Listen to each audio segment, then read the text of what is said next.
And what are we doing instead? At Copenhagen, this December, weeks away, a treaty will be signed. Your president will sign it. Most of the third world countries will sign it because they think they're going to get money out of it. Most of the left-wing regimes around the world, like the European Union, will rubber stamp it. Virtually nobody won't sign it. I have read that treaty. And what it says is this, that a world government is going to be created. The word government actually appears as the first of three purposes of the new entity. The second purpose is the transfer of wealth from the countries of the West to third world countries in satisfaction of what is called coyly a climate debt. Because we've been burning CO2 and they haven't, and we've been screwing up the climate. We haven't been screwing up the climate, but that's the line.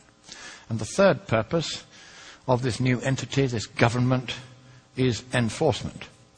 How many of you think that the word election or democracy or vote or ballot occurs anywhere in the 200 pages of that treaty? Quite right, it doesn't appear once.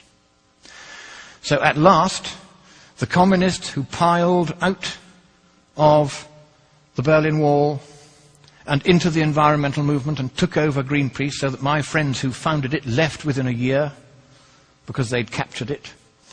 Now the apotheosis is at hand. They are about to impose a communist world government on the world. You have a president who has very strong sympathies with that point of view. He's going to sign. He'll sign anything. He's a Nobel Peace Laureate. Of course he'll sign it. And the trouble is this. If that treaty is signed, your constitution says that it takes precedence over your constitution.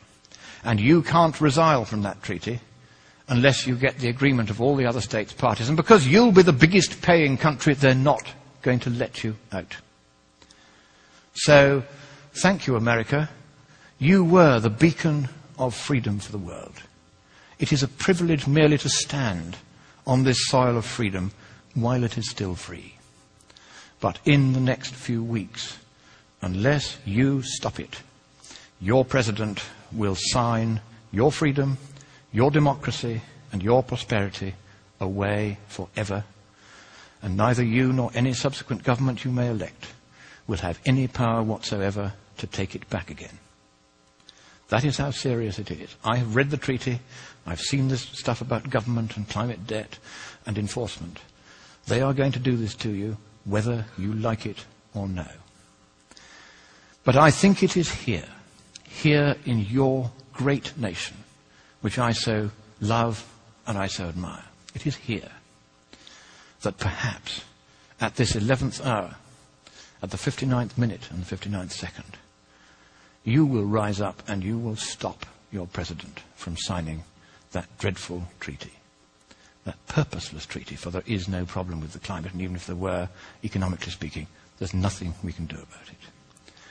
So I end by saying to you the words that Winston Churchill addressed to your president in the darkest hour before the dawn of freedom in the Second World War. He quoted from your great poet Longfellow. Sail on, O ship of state. Sail on, O Union, strong and great. Humanity, with all its fears, with all the hopes of future years, is hanging breathless on thy fate. Thank you.